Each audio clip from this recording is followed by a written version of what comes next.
Bismillahirrahmanirrahim. Assalamualaikum warahmatullahi ta'ala wabarakatuh. Alhamdulillah, ahmaduka rabbi wa asta'inu wa usalli wa usallim ala khairi khalqihi Muhammadin sallallahu alaihi wasallam, sallallahu alaihi wa ala alihi wa ashabihi ajma'in. Qala rabbi shrah li sadri wa yassir li amri wahlul 'uqdatam min lisani yafqahu qawli. Subhanaka la ilma lana illa ma 'allamtana innaka antal alimul hakim. Wa la hawla wa la quwwata illa billahil aliyyil azim. Alhamdulillah, setinggi-tinggi kesyukuran kita panjatkan kepada Allah Subhanahu wa taala di atas segala nikmat yang kita perolehi. Mudah-mudahan segala nikmat tersebut dapat terus berikan kita kekuatan, berikan kita kesedaran untuk kita terus berada di dalam ketaatan kepada Allah Subhanahu wa taala, untuk kita terus konsisten di dalam agamanya, untuk kita konsisten dalam ketaatan kepadanya. Allahumma amin. Hadirin dirahmati Allah Subhanahu wa taala, alhamdulillah, dalam pertemuan yang lepas telah kita melihat beberapa ibrah ataupun pengajaran daripada kisah Nabi kita Muhammad sallallahu alaihi wasallam dalam rihlahnya yang pertama ke Syam, ataupun perjalanan yang pertama ke Syam dalam usaha baginda Nabi sallallahu alaihi wasallam mencari rezeki. Dan masuk kita kepada tajuk berkaitan tentang perniagaan Rasulullah sallallahu alaihi wasallam dengan harta Khadijah radhiyallahu anha dan pernikahannya dengan Sayyidatina Khadijah radhiyallahu anha. Hadirin rahmati Allah Subhanahu wa taala, siapakah Khadijah? Kalau kita lihat kepada kedudukan Khadijah ini, Rasul Nabi sallallahu alaihi wasallam menyebutkan di dalam hadis yang diriwayatkan oleh Bukhari dan Muslim bahawa Sayyidina Ali pernah mendengar Rasulullah sallallahu alaihi wasallam baginda bersabda, khairu nisaiha Maryam bintu Imran wa khairu nisaiha Khadijah binti Khuwailid. Sebaik-baik wanita dalam kurungan, maksudnya di langit, ialah Maryam binti Imran, dan sebaik-baik wanita di bumi adalah Khadijah binti Khuwailid. Itu di antara hadis yang Nabi sallallahu alaihi wasallam nyatakan, sebutkan. Bahkan Sayyidatina Aisyah disebutkan terlalu cemburu dengan Sayyidatina Khadijah. Kenapa? Rasulullah sallallahu alaihi wasallam masih lagi menyebut tentangnya, masih lagi melakukan perkara-perkara kebaikan kepada orang yang mempunyai hubungan dengan Sayyidatina Khadijah.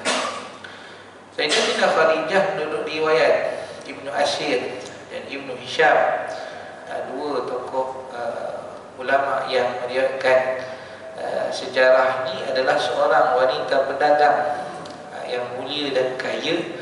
Beliau sering mengirim orang kepercayaannya untuk berniaga, selalu dihantar rombongan perniagaan, dan yang mengetahui ini itu ialah orang yang dipercaya. Ketika mana beliau mendengar tentang kejujuran Nabi Muhammad sallallahu alaihi wasallam, Muhammad bin Abdullah itu, dan kemuliaan akhlaknya, maka beliau mencuba, ataupun boleh kita katakan memujilah, memberi amanah kepada Nabi kita Muhammad sallallahu alaihi wasallam dengan membawa dagangan ke Syam. Syam ni tanah yang luaslah, termasuk di situ Palestin, termasuk dalam Syam ini ialah Syria, termasuk dalam Syam ini Lebanon, dan juga Jordan. Itu Syam secara umum. Khadijah membawakan barang dagangannya yang lebih baik dari apa yang dibawakan kepada orang lain. Maksudnya dihantar Nabi SAW dengan barang perniagaan yang lebih baik. Dan dalam perjalanan perniagaan ini Nabi SAW ditemani oleh Maisarah, seorang orang kepercayaan kepada Sayyidatina Khadijah. Maka Nabi SAW atau Muhammad Ibn Abdullah itu menerima tawaran ini dan berangkat ke Syam bersama Maisarah meniagakan harta dagangan Khadijah radhiyallahu anha. Dalam perjalanan ini Nabi berhasil membawa keuntungan yang berlipat ganda sehingga kepercayaan Khadijah bertambah terhadapnya. Selama perjalanan tersebut Maisarah sangat mengagumi akhlak dan kejujuran Nabi SAW. Semua sifat dan perilaku itu dilaporkan oleh Maisarah kepada Khadijah, dan Khadijah tertarik dengan kejujurannya, dan dia pun terkejut oleh keberkahan, berkat yang diperolehi daripada perniagaan yang dilaksanakan oleh Nabi SAW. Kemudian Khadijah menyatakan hasratnya untuk menikahi Nabi SAW melalui perantaraan Nafisah binti Muniyah.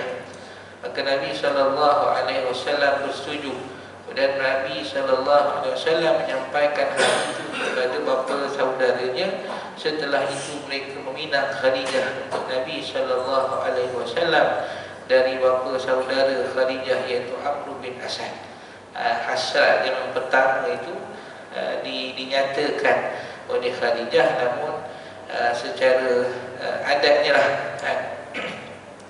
dibawa ataupun dinyatakan hasrat kemudian kepada bapa saudara Khadijah itu, iaitu Amr bin Asad. Ketika menikahinya Nabi SAW ketika itu berumur 25 tahun, sedangkan Khadijah radhiyallahu anha berusia 40 tahun, sebagaimana riwayat yang dinyatakan tadilah oleh Ibn Hisham dan Ibn Asir. Sebelum menikah dengan Nabi SAW, Khadijah pernah menikah 2 kali. Pertama dengan Atiq bin A'is At-Tamimi, dan yang kedua dengan Abu Halah At-Tamimi, dan namanya lah Hindud bin Zurarah. Itu daripada apa yang dicatatkan. Maka apakah ibrah daripada peristiwa ini? Rasulullah SAW dikenali sebagai seorang yang jujur, seorang yang dipercayai. Kemudian baginda diamanahkan untuk membawa dagangan ataupun membawa perniagaan tersebut, mengetuai perniagaan tersebut, dan dengan sifatnya yang dikenali ataupun kita kata dengan kemahirannya jugalah. Kalau kita tengok antara lain ialah Rasulullah SAW ini dididik ataupun diterbiah oleh Allah Subhanahu Wa Taala dengan pengembalaan kambing. Itu di antara perkara yang Nabi SAW buat. Kemudian juga baginda membawa ataupun berniaga, boleh kita sebutkan berniaga, dan kerana itu dan juga keberkahan. Berkat itu perkara yang tidak harus kita sampingkan ataupun tidak kita ambil penting. Dan keberkahan adalah perkara yang paling utama.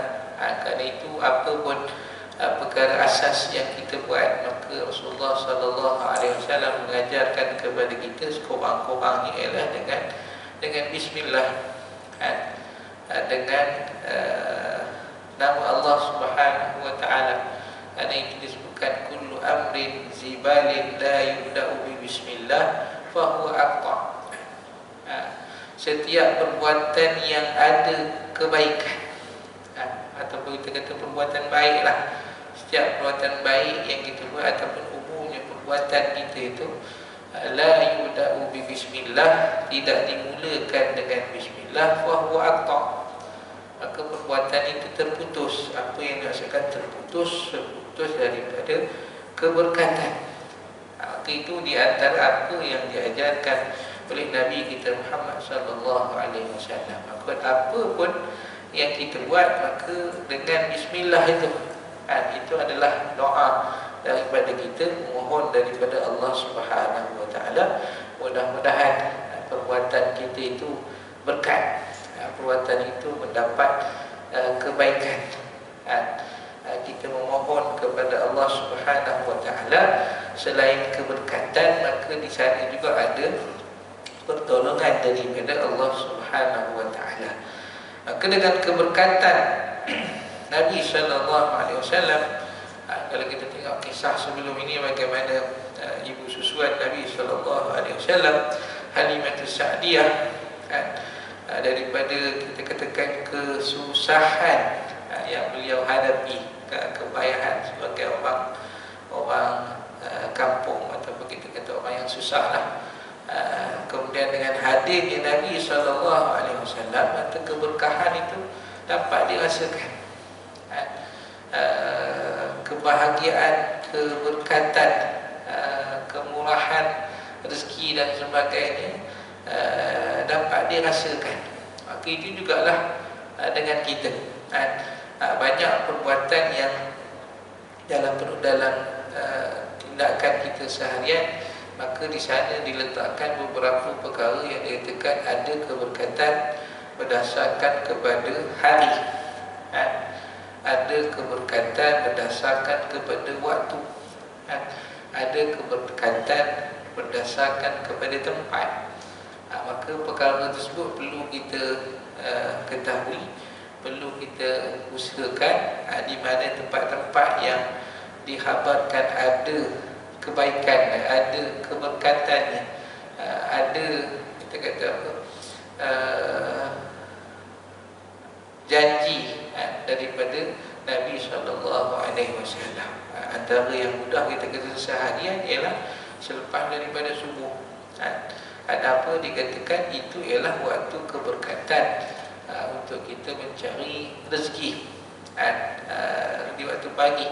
Maka dengan waktu pagi itulah kita usahakan dengan tumpuan kita dalam kita mencari rezeki ataupun kita melaksanakan sesuatu tugasan kita yang penting. Mungkin sebagai seorang kalau katakan yang mengajar ataupun pensyarah lah, maka keberkatan waktu ataupun waktu yang perlu diusahakan untuk dia membuat kerja yang penting baginya perlu dilaksanakan di pagi hari. Mungkin kalau pensyarah yang boleh saya sebutkanlah, dia perlu menulis,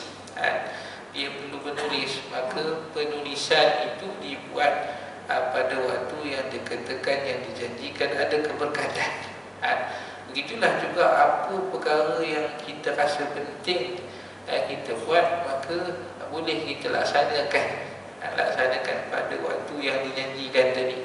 Itu waktu yang dijanjikan, ada tempat yang dijanjikan, ada keberkatannya. Sebagaimana kalau kita pergi Mekah itu banyak tempat-tempat yang ada. Begitu juga hari. Jadi perkara-perkara tersebut perlu kita usahakan, mudah-mudahan kita mendapat keberkatan. Kalau doa tu antara yang disebutkan paling mustajab bila selain daripada malam hari, pada itu kalau setiap hari lah di malam hari, di pagi sebelum daripada subuh itu. Kemudian kalau mingguan itu ialah hari Jumaat.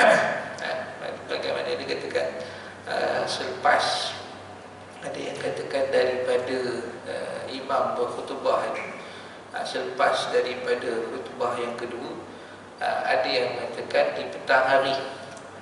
Petang hari maksudnya selepas Jumaat lah sehingga ke petang. Maka itu waktu-waktu yang perlu kita rebut untuk kita bermohon, atau mungkin daripada sudut doa, jadi daripada sudut pengamalan. Jadi keberkatan ialah perkara yang perlu kita ambil penting, perlu kita cakna. Mudah-mudahan usaha yang kita buat itu, walaupun kita kata sebagaimana orang lain, usahanya sebagaimana orang lain, tetapi hasilnya kerana keberkatan itu, maka kita mungkin dapat lebih daripada orang yang mengusahakan kerja yang sama. Maka Rasulullah SAW ini selepas mana dihantar untuk meniagakan harta ataupun perniagaan Sayyidatina Khadijah, beliau mendapat keuntungan yang berlipat ganda. Kalau kita tengok daripada sudut tajirul amin, peniaga yang jujur ini satu perkara yang sangat sukar. Satu perkara yang sangat sukar. Kerana itu disebut dalam hadis at-tajirul amin ma'as-siddiqin, ataupun apa dalam riwayat yang lebih kurang. Orang peniaga yang jujur ini dia bersama dengan para siddiqin. Para siddiqin ini ialah orang yang kalau kita katakan teramat, jujur, dia mendapat kedudukan yang sangat tinggi. Kenapa? Tajirul amin ini memang sangat sukar. Nak jadi peniaga yang amanah adalah perkara yang sangat sukar. Hari ini mungkin tuan-tuan nanti yang lebih berpengalaman dalam masalah perniagaan ini. Bagaimana untuk kita berniaga mungkin daripada sudut untuk mendapatkan projek. Bagaimana untuk kita laksanakan kalau dah dapat projek, nak laksanakan projek. Ataupun kalau kita menjual barang, bagaimana pula kita nak jual, nak habiskan barang itu. Maka itu diletakkan orang peniaga yang jujur ni adalah satu tahap yang tinggi. Kalau dalam hadis sebagaimana yang sebutkan tadi lah, at-tajirul amin ma'a siddiqin, tak silap lebih kurang begitu lafaznya, ataupun ada lafaz lebih panjang sikit. Kerana nak jadi seorang peniaga yang jujur, yang amanah, ini adalah satu benda yang sukar. Bagaimana kalau mungkin kita ada pengalaman, kalau mungkin orang yang pengalaman secara langsung, ataupun kita mendengar orang yang berniaga, bagaimana mereka nak dapatkan perniagaan itu supaya berterusan, mendapat kontrak dan sebagainya, adalah satu benda yang sukar. Bagaimana kita dengar kalau orang yang bukan Islam ni, orang Islam ni, dia akan cuba untuk mendapatkan projek itu dengan rasuah, dengan mungkin macam-macam lagi lah apa yang dibuat. Tetapi kalau kita seorang saja yang berniaga tidak buat begitu, jadi dia punya peratusan nampak untuk tak dapat itu besar. Jadi bagaimana orang yang begini nak berterusan dalam perniagaan ialah satu benda yang sukar. Kerana itu mereka dijanjikan, Rasulullah menjanjikan kedudukan mereka yang sangat tinggi bagi peniaga yang jujur dan amanah. Maka Rasulullah SAW, selain kita kata keberkatan diri Rasulullah SAW itu, maka mendatangkan keuntungan yang besar. Di samping itu, sifat-sifat Rasulullah SAW itu dilihat sangat baik, sangat tinggi akhlaknya, sehingga kan orang yang mendengar ni, Sayyidatina Khadijah menyatakan hasrat untuk menikahinya. Jadi apakah ibrah daripada kisah ini sehingga Rasulullah berkahwin dengan Sayyidatina Khadijah? Usaha menjalankan perniagaan Khadijah ini merupakan kelanjutan dari kehidupan mencari nafkah yang telah dimulainya dengan mengembala kambing. Itu pertamanya. Maksudnya Rasulullah SAW sendiri berusaha mencari nafkah, mencari rezeki melalui usaha-usaha yang dibuat. Selain daripada yang awal itulah mengembala kambing, maka ini berniaga. Maka hikmah dan ibrah, pengajaran mengenai masalah ini telah dijelaskan. Berkaitan tentang apakah hikmah Rasulullah mengembala kambing telah dijelaskan. Di antaranya ialah untuk kita katakan tadilah, mengembala kambing itu satu benda yang sukar.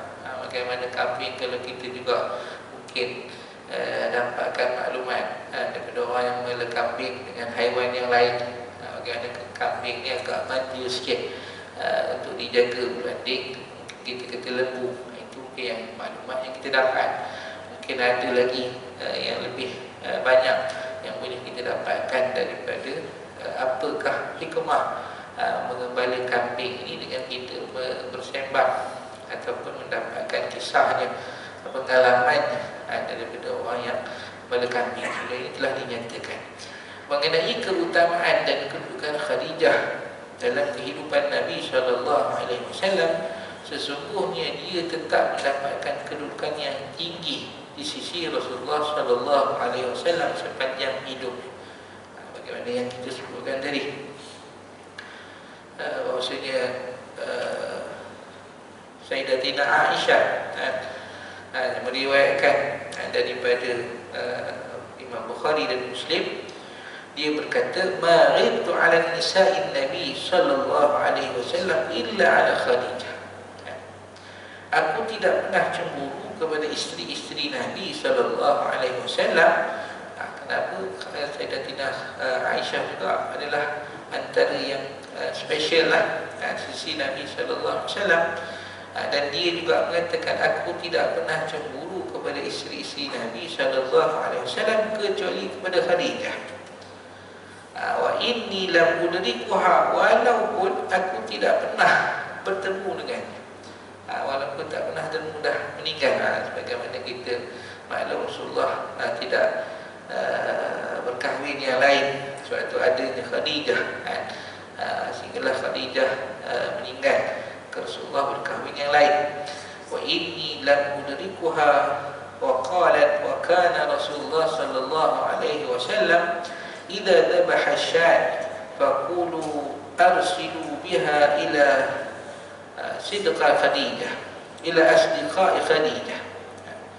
Kerana Rasulullah sallallahu alaihi wasallam apabila menyembelih kambing, Rasulullah menyembelih kambing buat sembelihan, maka Rasulullah berpesan, irsiluha, kirimkan daging-daging ini kepada asdiqai Khadijah, sampaikan daging ini kepada rakan-rakan kepada Khadijah. Setelah kewafatan ataupun meninggalnya Khadijah, maka itu yang Rasulullah sallallahu alaihi wasallam buat. Maka kata Aisyah, Sayyidatina Aisyah, qalat fa aghdabtuhu yawman, dan aku pernah satu hari memarahi baginda. Mungkin dia cemburu sangat sampai langsung marah kepada Nabi sallallahu alaihi wasallam. Lalu aku katakan Khadijah, faqultu Khadijah, bila Rasulullah kata sampaikan daging sembelihan ini kepada kawan-kawan, kepada Khadijah, aku kata Khadijah.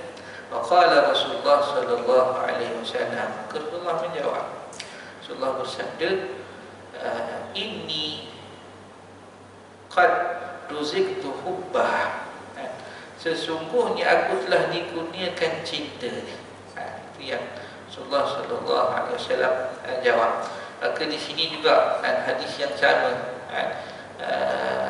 daripada analisis para ulama katakan bahawasanya antara kebaikan yang boleh kita buat kepada orang yang telah mati ialah kita membuat kebaikan kepada rakan-rakannya ataupun orang yang mempunyai hubungan dengan si mati tersebut.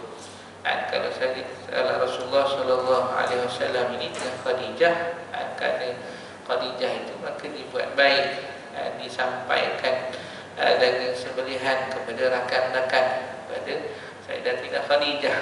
Begitulah kita, kena ada orang yang kita sangat sayang, sangat kasih, mungkin yang telah dahulu telah lama meninggalkan kita, maka antara kebaikan ialah kita berbuat baik kepada kenalannya, rakan-rakannya ataupun orang-orang yang mempunyai hubungan dengannya, sebagaimana Rasulullah sallallahu alaihi wasallam buat dalam sembelihan itu, dibagi kepada rakan-rakan kepada Sayyidatina Khadijah.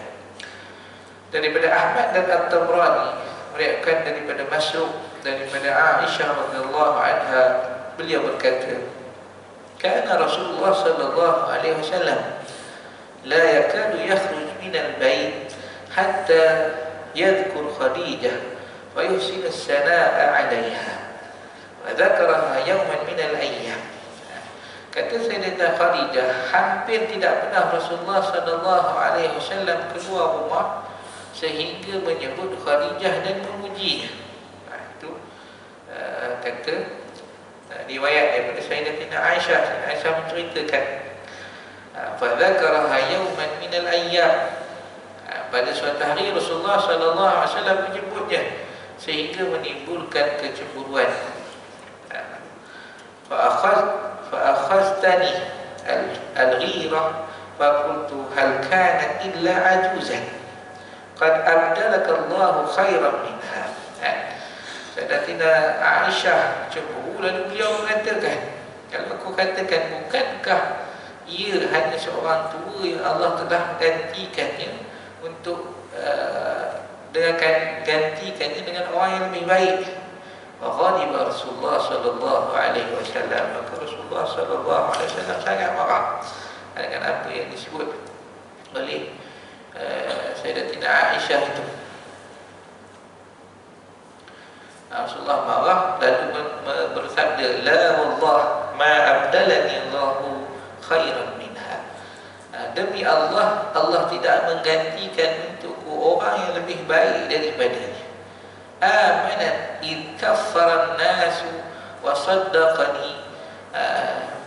Beliau ataupun Sayyidatina Khadijah itu beriman denganku, percaya kepadaku di saat orang lain mendustakan aku. Beriman dengan dia, beriman di ketika mana orang kafirkan aku. Wa saddaqani, ataupun orang tidak mempercayaiku. Wa saddaqani id kadzdzabani an-nas, dia membenarkan aku ketika orang lain mendustakan aku. Wastani bimaliha, dan beliau membela aku dengan hartanya. Id harramani an-nas, ketika orang lain mengharapkan ataupun menghalangi aku dengan harta mereka.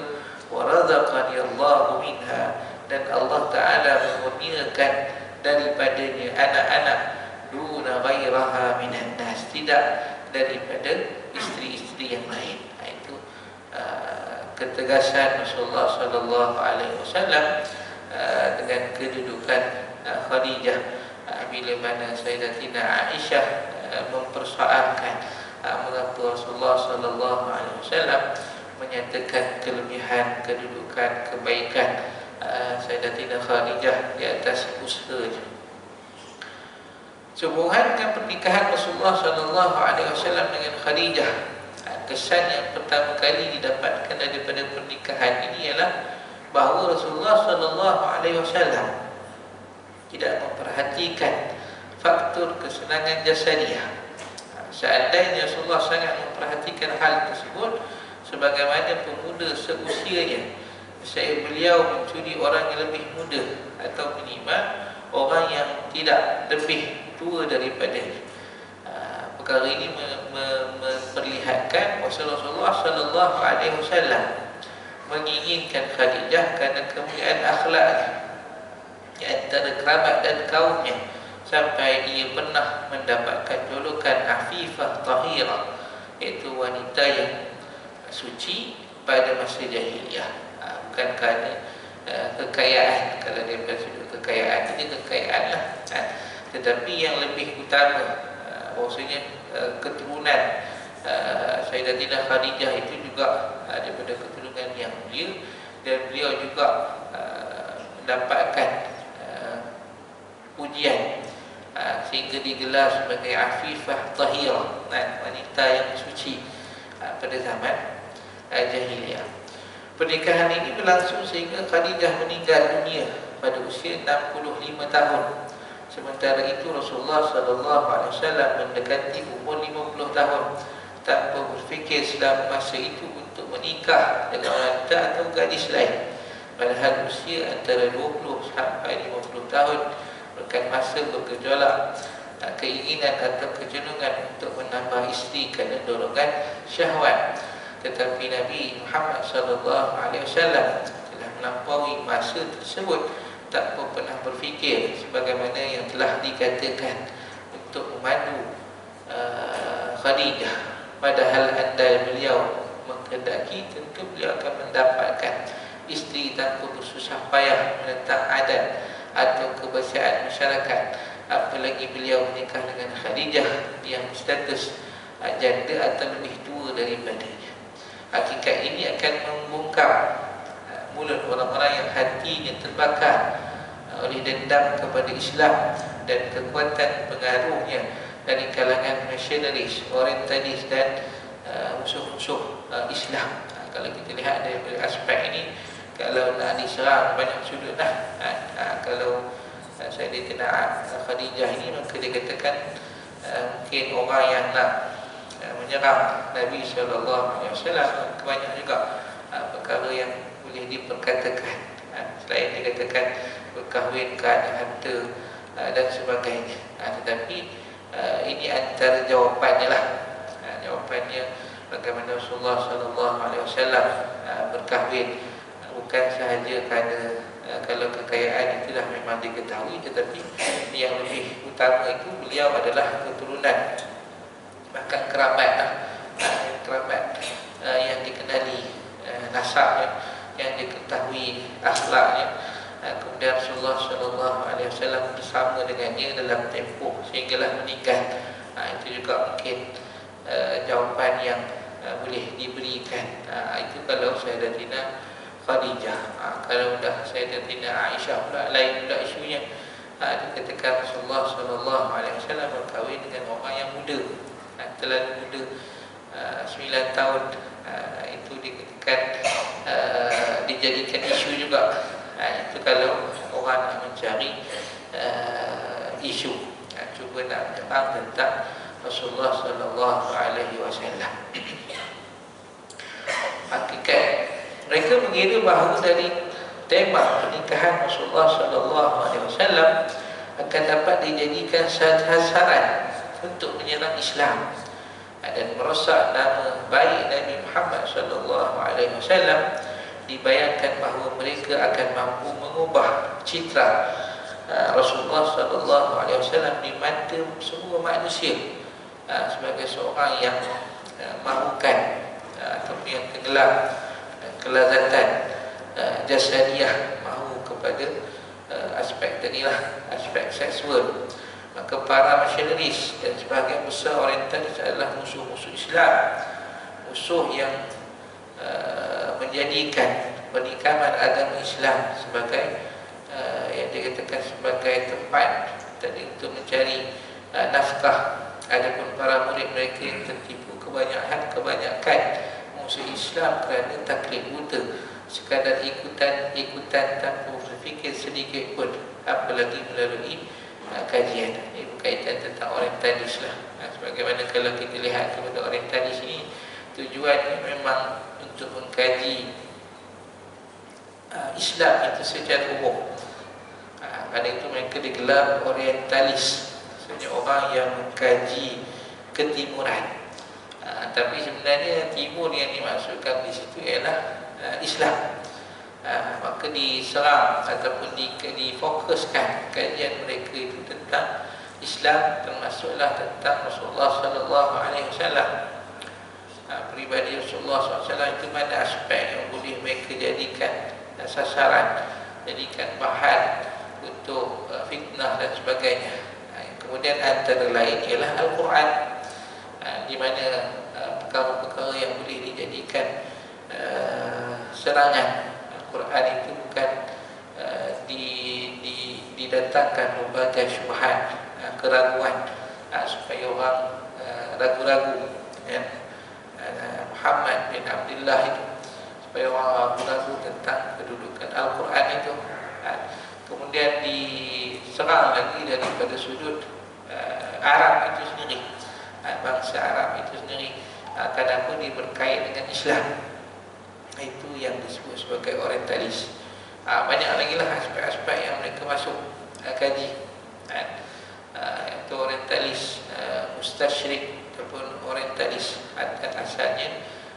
kalau dalam bahasa Arab disebut sebagai mustasyrik lah.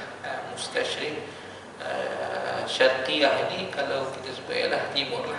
Timur secara umum ialah negara Arab. Khusus lagi ialah Islam.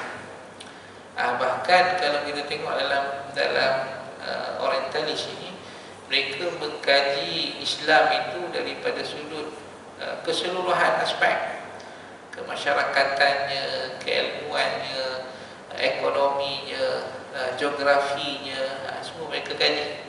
Kaji kalau kita tengok selepas daripada adanya orientalis, maka adalah penjajahan. Datanglah negara-negara bukan Islam datang menjajah negara-negara Islam. Kenapa? Kerana mereka dah kaji dah, orang Islam ni apa kekuatannya, apa kelemahan. Kalau katakan ekonomi, apa sumber ekonomi yang mereka ada, apa kita katakan isu-isu yang ada di dalam masyarakat ini. Itu orientalis. Memang peringkat awal sebagaimana disebut sini, ada yang memang mengkaji kerana dibayar. Kaji kerana dibayar untuk mengkaji Islam, maka digunakan isu-isu untuk mentahmah Islam. Itu ada orientalis yang dibayar. Ada orientalis yang memang dia itu mengkaji secara kita katakan bukan dengan sebab mencari kelemahan Islam tadi. Maka yang ini ada juga orientalis yang masuk Islam. Bila dia kaji Islam, dia mengenali Islam itu dengan sebaik. Maka ada orientalis yang masuk Islam. Kerana bila dia kaji Islam itu, dia lebih mengenali Islam dan dia tahu Islam itu bagaimana kedudukannya. Itu orientalis. Namun kita tidak nafikan banyak juga jasa orientalis ini dalam dunia keilmuan. Antaranya mereka buat satu mu'jam, apa kita kata, ensiklopedia hadis. Semua kitab-kitab hadis yang banyak tu dikaji lalu dibuat macam kamus lah. Kalau kita nak cari hadis ni, ayat contoh innamal a'malu binniyat, itu hadis tu kan. Jadi binniyat ni dekat mana ada? Ada dekat Bukhari, ada dekat Muslim. Dia buat apa tu, ensiklopedia itu orientalis. Namun diketuai oleh seorang ilmuwan Islam, Syekh Muhammad Abdul Baqi. Benda itu digunakan dahulu, tapi sekarang dah zaman moden, dah ada komputer dan sebagainya, kita mungkin dah tak buka lagi. Jadi tuan-tuan yang rahmati Allah Subhanahu wa taala, insya-Allah kita akan sambung dan terus melihat hikmah daripada perniagaan Nabi dan perkahwinan Nabi dengan Sayyidatina Khadijah, baik itu daripada Allah Subhanahu wa taala dan yang faid daripada kalimat saya. A'udzubillahi minasyaitonir rajim. Bismillahirrahmanirrahim. Alhamdulillahirabbil alamin. Wassalatu wassalamu ala asyrafil anbiya'i wal mursalin wa ala alihi wa sahbihi ajma'in.